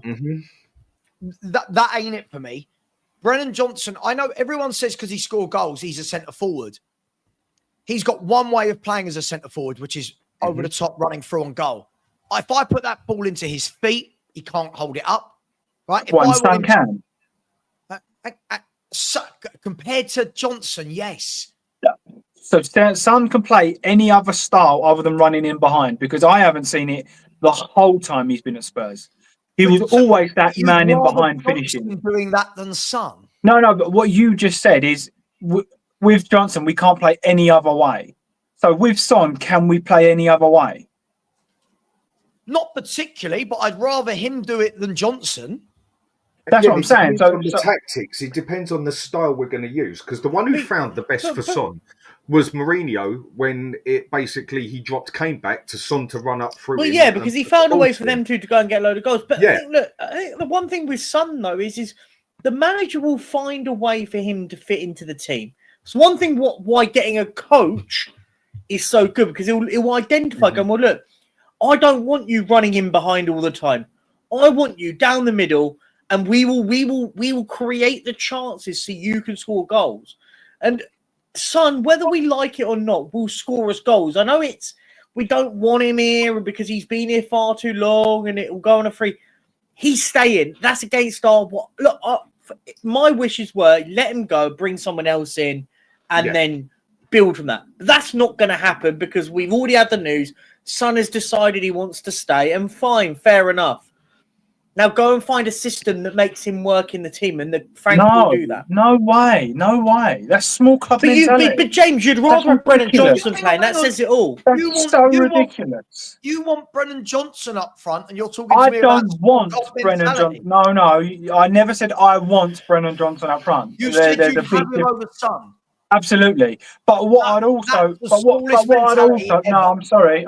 What we're saying is we will find a way to get Son into our system. That is a small club mentality. If he's not good enough, but we would have to do. Hang on, James. We'd have to do the same for Brennan Johnson. You'd have to find a system. Captain. Sorry, you'd have to find a club captain. Sorry. Who is not captain material? But James, you're using your own narrative. Sorry, no, hang on. You're using your own narrative for Brennan Johnson for Heung-min Son because Brennan. Oh, that's disgusting. Get a grip. No, the manager's gonna have to find a system that Brennan Johnson can play. No, he hasn't. Yes, he will. If he's a good manager, if he's a good manager, he hasn't got to find systems to get these bang average players in. Alex, mate, we don't need your waffle here, mate. Get out of here. Why? If he's a good manager, why is he finding systems to get bang average players to fit? Changing the whole system. He's not bang average, is he? He's a player on the decline. Yes, he's not bang average. All right. So when was his last good game?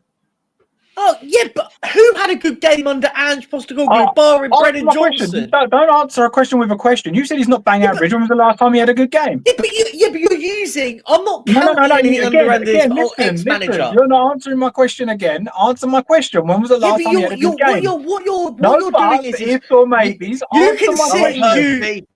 Perchy, you've got to answer the question, mate. Answer my question. Look, Perchy, answer the question and then ask him a question. Okay, cool, fine. That's the under Ange, no, I don't think he had a very good game at all last season. I'm not here defending. Answer my question. When was the last can't remember. Time? Thank you. And he's not bang average. No. There's a difference there. Right now, system-wise, yeah, he's not the best. I agree. I'm not. By the way, I'm not championing Son to play here and there. Rage is that rage quit? Maybe he's gone. He's rage quit. Yeah. Take care. But look, as I said, I'm not championing Heung-min Son to play. But if I was to pick over Son and Johnson, I'm picking Son all day long. Yeah. What are we doing here? Right. Yeah. That's my point. I'm not. By the way, I don't want either of them playing up front for us next season. Right, hang on. But I'll go with that one. Hang on, let me ask the chat. Right, chat. And hear the scenario. Don't make your own scenario up. The scenario is that Tottenham play wing backs and Frank is playing a 2 up top. We know Solanke is definitely going to be the big man. Your choice for the little man, no other choice, is Son or Brennan Johnson.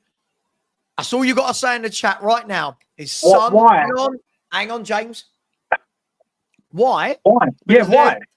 Because at the moment, they're the only two options at the club. So Kulu couldn't play in the number 10. Madison couldn't play further forward. That wasn't your initial argument. They're not strikers. They're playmakers. They're come on. We're not going to start now. I asked you a question. No. You said you would. Hang on, James. Your question was. Your question was, would you rather? I would rather Brennan. Hang on. Your question was, would you rather have Brennan Johnson or Heung-min Son starting up front? Don't start throwing in other players. That wasn't my question. That was Savva's question. That wasn't. Savva asked me. No, you said that to me. You asking the chat right now. You said it to me. You said you would rather have Brennan Johnson up front or Heung-min Son. That's where this all came from. I would have him over to Brennan. I actually gave context and reason to mine. You didn't. No, so I would have Son over Johnson. One-on-ones last season and missed them all. Hang on. Okay, I want to bring this back to a different place, right? My problem with this whole Brennan Johnson thing is nearly everything that we talk about with Brennan Johnson, when we talk positively about him, is all based on his ability to get to the back post in space and score goals. Now, I'll always caveat this. I'm not knocking that. Yeah? That is an art in itself. Yeah. It's very different to doing that from out wide to being the striker through the middle that has to occupy centre halves, has to run the channels, has to hold the ball up, has to bring others into the game, has to muscle with defenders. I just think he would be absolutely non-effective, and any decent centre half will just put him in his pocket most games. And some wouldn't. That's my worry. By the way, guys, can I just quickly, Dan, before you say it, my stance on this is I want Spurs to buy a striker. That's my whole point here. That was my point here initially. With if we don't buy a forward, this is but all we're not coming to. If we play two up front, I don't think we probably will. I think you'll probably see two behind Solanke, if I'm honest. I think you'll see Madison and another. Now that by the way, because I would play Kulusevski at the moment with what I've got. That's all right. At the moment with what we've got, forget about buying anyone. I'm only going with what we got. I would personally play two behind the striker, and then we can have the option of who goes there, depending how you want to play the other two, whether it's Solanke, whether it's Son, and Johnson would not be there on his own. Never in a million years, in my opinion. With a man next to him, maybe. And that is where I would use, at this moment in time, either Son or Kulusevski as the shadow striker sort of thing, to do what Dele Alli used to do, and have basically Maddison to do as he wants as a playmaker sort of thing. That is how I would personally do it with the front lot.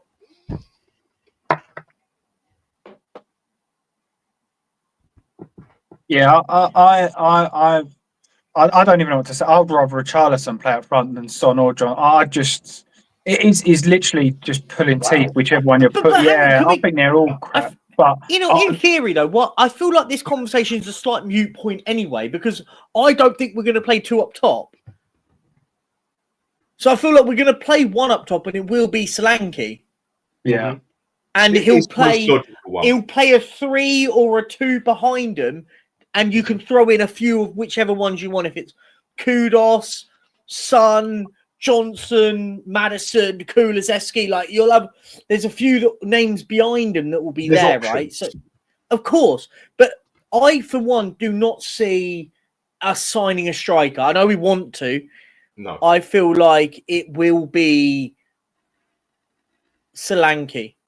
Listen, our chairman's still Daniel Levy, isn't it? So, I want 2 wingers and a number 6, and I don't think we're going to get all of that. But to add a striker into that, I think we're wishful thinking. But isn't our biggest problem, though, that we've got too many players? We've got far too many football players at the moment, and we need to start offloading players. See, well, that team that Savva's brought, that's actually the team that I would pick. Agreed. I agree with you.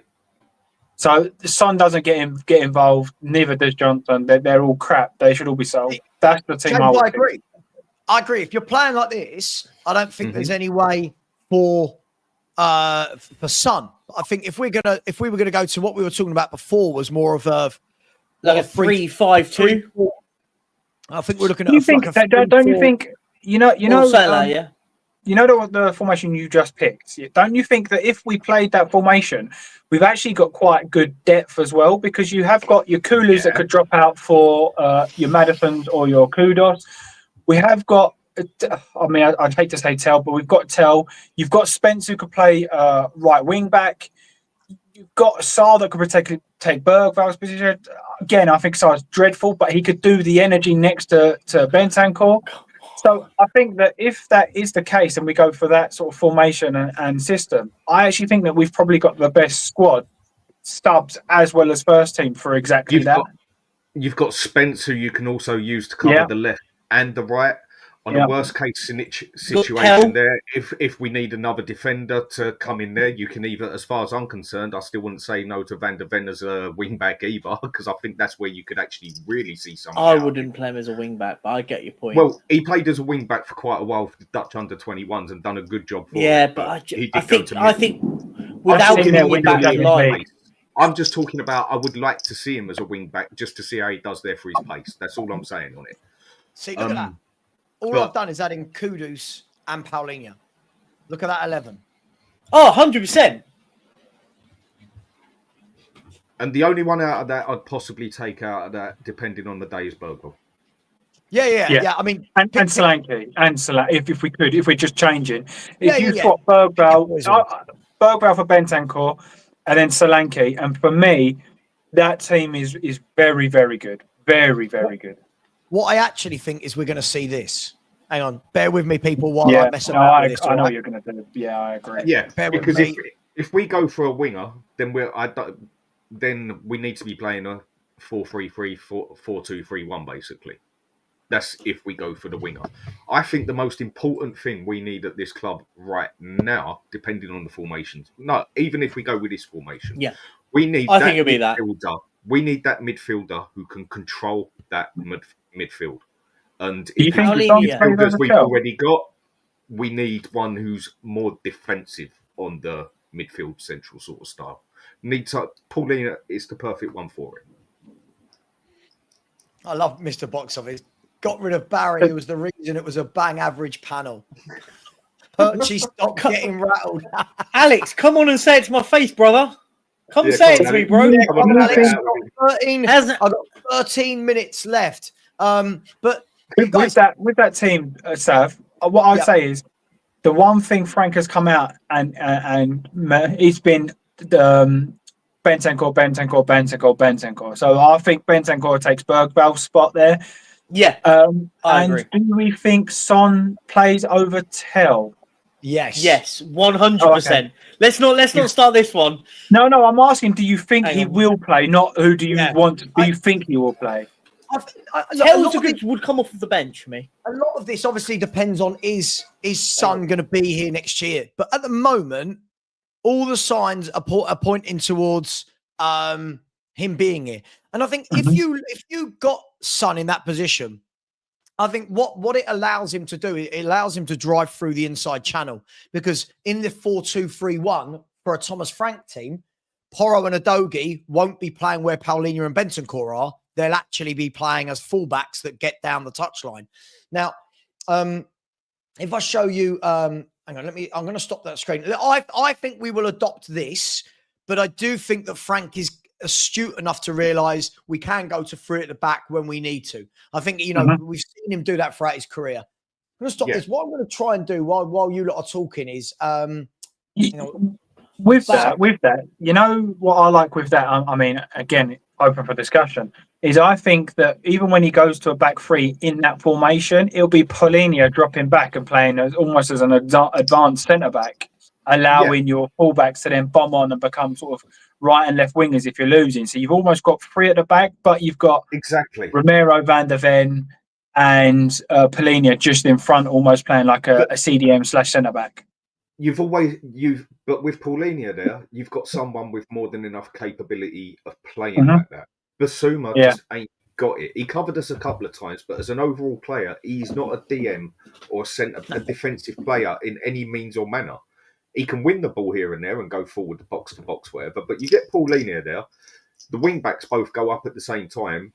You can then bring him back to almost a three at the back, basically, just sitting just in front of the other two at the back. Yeah. But that is one thing we didn't do. And we haven't got a player that really does that. The closest we've got to someone who ever played in that position was Bentancur. And he ain't an out-and-out DM. He's a more deep-lying playmaker. Guys, just by way of example, Dan, of what I was just saying, that's Keane Lewis Potter, who played left-back for Brentford last season. Look at that heat map.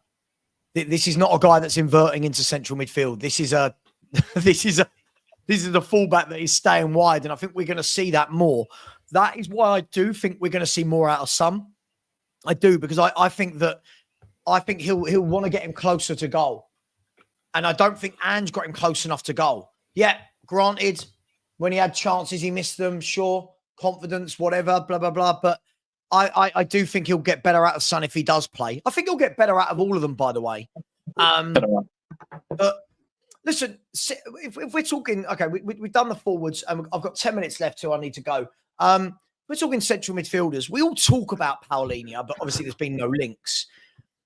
I think we're going to get a midfielder in. Do you think it might be someone a bit left field? Or do you reckon it will be a Douglas Luiz, a Paulinho. I think 100% it'll be someone left field. I just don't see. I hear about Douglas Luiz, and by the way, I'd love him at a club. I think he'd be perfect for what we need, but I just can't see it being that player. But for me, there's so many good little players out there in Europe that what you'll get is you'll get the instant, oh my God, he's terrible because I don't know who he is, right? It will be because it will be. I've never heard of him. He's shit. I've never heard of him. He's shit. I don't watch Serie A or Bundesliga. The constant will happen, right? But look, I think there are so many good little youngsters, not even youngsters, so good midfielders out there that will improve us. I watched that Colombian fella. That's what I was just about to ask. If you guys seen that guy? Oh wait, hang on. I'm gonna turn my telly on. Yeah, no, you're not gonna get because you would get me demonetized. You're not gonna get demonetized for that. Come on, there's nothing there. You can't see anything. But anyway, ignore that. But the point, the point what I'm trying to make is that lad, he played in the club for Rios. Richard Rios is good. Richard Rios. I've only looked up at highlights because I saw was he looks unreal. He looks like one of those sorts of players that I like. There was the lad that's going. There's that lad that went to. He's not really a DM, but that Jashari. By the way, this kid is a special player. By the way, he's going to do top things when he goes to Milan, and you'll see him at a big club. I'm telling you. But I think Milan are getting two. How have AC Milan gone out and scouted Jashari and Richie? It's mad, isn't it? There are players like that now. Like Richie is a player I'd love at Spurs. Most fans would go, "Oh, who's this? Never heard of him." From Torino. Exactly what we need. He's exactly what we need. But everyone just goes straight to Edison, for example, don't they? Because he's the one they've heard of. But there's players. He's bloody good. Humland is another one. Humland of Sporting Lisbon. Frendrup of Genoa. Yeah, all over. Players like that. There's so many out there, so you can go and get one and not go crazy on it. And I think what we have to do as Spurs fans, and what Spurs fans really need to do is before when we're linked with a player, if you've not heard of him, before going he's crap because you've not heard of him, because you wanted someone that a name you know, do a little bit of research. Like Takai was a good example. All of a sudden, the same reasonings why we've signed him. Well, I looked at him and went, I like him. He's a young kid, needs to work on stuff, but I can see why, as a young player, we'd want to try and sign a player like that. But yeah, I think there's players out there. I think you've got to. By the way, Sporting are being ripped apart of their team. Yeah, and like they're going to lose Gyökeres. They've lost their centre half. Now we're linked with Humland of them. They're losing their spine very, very quickly. Club Brugge are as well. Club Brugge. Yeah, Bruges is another good example. Right, This kills me. Watching Brighton sign Max de Kuipers. Yeah. Watching Sunderland sign Taubé. Taubé at 23 million euros is 10 times the player Matisse Tell is. Right? Yes. They've gone and scouted him from Bruges for 23 million euros all in. That's with add-ons. We went and paid 40, 45, whatever it was, with the loan fee for Tell. There's good players everywhere, guys. There's so many good players out there. Now, of course there is. I'll tell you, good scouting gets you that. Two midfielders I would want to go for. Forget the defending side of it.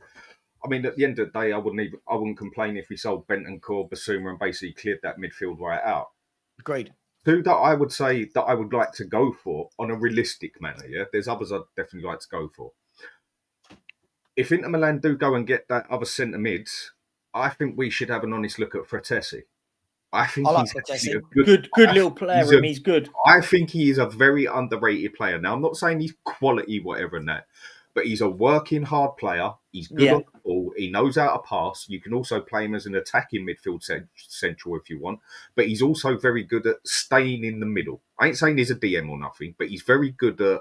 I think he's a very good player personally, and I think he's one you'd get at a very respectable price and wages. If you give me a choice of one that I really like to go. Yeah, he's still at Inter. Yeah, he's Inter, yeah. And I've watched him play plenty of times. I mean, more than a sub more than anything. But the other one I'd really like us to go for, and I think if we did, I think there's a good chance we could still get him, depend if anyone else go for it. And that's the Belgian fella from Atalanta. I can't pronounce his name. De Ketelaere. Oh, I love the Ketelaere. Good player. He can play centre mid. I've seen him play centre mid. I've mainly seen him play as attacking midfield. He's a 9, isn't he, though? He can play as a 9. He could play on the right. He is one who I would love us to go for, and I don't think he'd actually cost an arm and a leg. I think it's in our capability of getting him personally. They are two midfielders that I would really, really like to get. Yeah, I'm looking at Fratesi now. So it's saying he's injured at the moment, but he's got 3 years left on his contract. Their market value for him, again, look, use this with a pinch of salt. They're putting it. I think we're getting for about 40. I think we're getting for about 40. Inter need money. They're in serious. Euros. Yeah, Inter in serious trouble money-wise at the minute. But I read this. What do you think of this one? Not really DM, but he's a defender. And I feel this one is relative if Romero goes. Tottenham expressed interest in potentially acquiring Atalanta's defender Giorgio Scalvini. Love Scalvini. 60 million euros is what's been linked. 21-year-old. He's a top centre-half, by the way, if anyone's seen him play. Yeah, aren't Newcastle, they've been linked with him all window, haven't they? But does anyone else think, I'll ask the question, I know you want to wrap up soon, but the talk of us trying to get in a centre-half is mounting. Yeah. Does anyone think Romero is actually on his way now? Because we're hearing Coney de Winter. You've got Scalvini's now been linked with us. There was another lad on here. I couldn't find him. There was another lad on here that was linked with us at centre-half. Is that not screaming that Romero is probably on his way out? I think it screams that it's a possibility. Yes. Scalvini's a no-brainer. The more I watch videos of De Winter, I've got no problem with him at all. He's good, isn't he? I told you, he's a good little defender. He looks very good. He looks big, strong, and he doesn't dive in. Watch all of his videos. He stands his man up. He doesn't dive in. I think he looks decent. How much do you reckon we get for Romero if he does go? 60. 60. Right, you give me 60 million for Romero. I know it's a gamble, whatever, but I'm going to try and do it. And I'm going over to Nottingham Forest and I'm going for Milenkovic and seeing if I can push something there. Yeah, I mean, look, he's definitely an option. I mean, very underrated player in my opinion. I like Milenkovic. I'll be honest, though. I don't be over Romero. The problem you've got with that one, again, is that Nottingham Forest don't need to sell footballers. Yes. So what they would do is push the price up. If you're looking at people like De Winter and Scalvini, these clubs, you're going to get the player. Listen, it's not my money, but I'm just trying to think how Tottenham and Tottenham work, right? Yes, of course. Listen, I don't disagree, Dan. You know I'm a big fan of Milenkovic. I think them getting him at 12 million, 14 million euros bargain was an absolute steal. And unfortunately, he would have been exposed in an Ange system. Unfortunately, wouldn't he? He would have been exposed. One other person, I know he's obviously skipping back to the midfield, but just a question on what you guys would think is, what about is it Onana from Villa? Because obviously he's not getting loads of game time. Do you think he could do a job? But but I think that Villa players also, for me, fall into the bracket in a similar with Forest is, will they want to sell Onana? They're in Europe again next season. He didn't play week in, week out, did he? Yeah, but they used him in a rotation, didn't they? He came in. They played him, Tielemans and McGinn, and they were the three that kind of shuffled in and out. He played a lot of games. But if they're in trouble with FFP though, isn't that someone that we could try and take advantage of? Possibly. Would you take him more than could we get him? Would you take him? Oh, 100%. As in, would you take him, or is that who you would want to come in? I like Onana. I think he's a top player. The question would be, I think there's a reason why we linked with Jacob Ramsey over him, because Jacob Ramsey, the way that PSR works is that for Villa selling Ramsey, it's 100% profit on their PSR rating. In fact, I think that's how it works. That's why they're more willing to sell Jacob Ramsey, because it can be a big chunk on their figures for them, from what I've read. Look, as I say, there's players out there, but I have seen the reports recently. Does anyone believe it that Udogie to Real Madrid. Does anyone genuinely believe these rumours? No, and if AC Udogie Milan are went, meant to be interested as well. they can have him. I don't. What would watch be a Udogie price and tag go, for him, though? See, I want to see him. I haven't rated him at all. I thought he's been awful, to be honest. But I do want to see him under Frank. I do as well, I was just actually. about to say, with that heat map that you showed earlier, Savva, Good point. with the fullbacks being fullbacks, I think the most excited I am is for him and Porro next season, because I really. And then if it doesn't work, then fair's fair. But I am. That is the one position I'm thinking. If we could just get our fullbacks to be fullbacks or wing backs, which my other thing was going to lead on to that centre back thing, is if we're not selling Romero, for me that indicates that we're going 3 at the back. Yeah, look, I think that for me, my question mark with Udogie is exactly the same as it is for Porro. Is defensively, it's not their game, which scares me because they're both fullbacks. I do need to end the show like 2 minutes ago. I needed to end the show. I am going to end the show, guys. I will pick this up tonight. You're all more than welcome. You're all more than welcome. You don't have to join the Spurs review tonight. You're all more than welcome. Just WhatsApp me individually and let me know if you want to join, just so I can get numbers. 7:30 tonight, guys. Before I go, really quickly, Andy Lester, thank you for the super sticker train. Really appreciate you, my man. You've been very generous lately. Really appreciate that, mate. Thank you very much. As Andy Lester's generous, as is Scott Colliver. Super sticker train. Thank you very much, Scott. Really appreciate you as well. Facts only. Appreciate you. We're on a roll here. As is Mark, who's now become a channel member as well and got the super sticker in. Big up to you, all of you. Big up to the super chats, 2 of them here. My man Gary out in Dublin said we're playing transfer window catch up again. Look, all I care about is if we're going to get in Kudus and a midfielder in the next 2-3 weeks, I'm comfortable with that. Agreed. Ready for Asia, ready for PSG. I'm comfortable with that because I'm not looking at the big 4 and thinking we've got to keep up with them. I'm looking at, can we be the best of the rest? That's where we've surely got to look at the moment. But big up to you, Gary. And big up to the person with the best name. I feel like you should be a WWE wrestler. Krista Scorpion Nyland is a superb name. I wish you were on number 6. I was going to say, he's a sort of player we scout from like Norway or something. From Norwegian, Rosenborg or something. I love his name. He said, do you think Kudus will be our only attacker in the summer? If Richarlison's leave, do we need a striker? Big up. I don't think it will be. The caliber of the next attacker, I'm not sure because we've already bought Tell. But Richie going does mean we need means we need a striker. That's just my opinion. I'll bring this up and talk about it more tonight on the Spurs review at 7:30.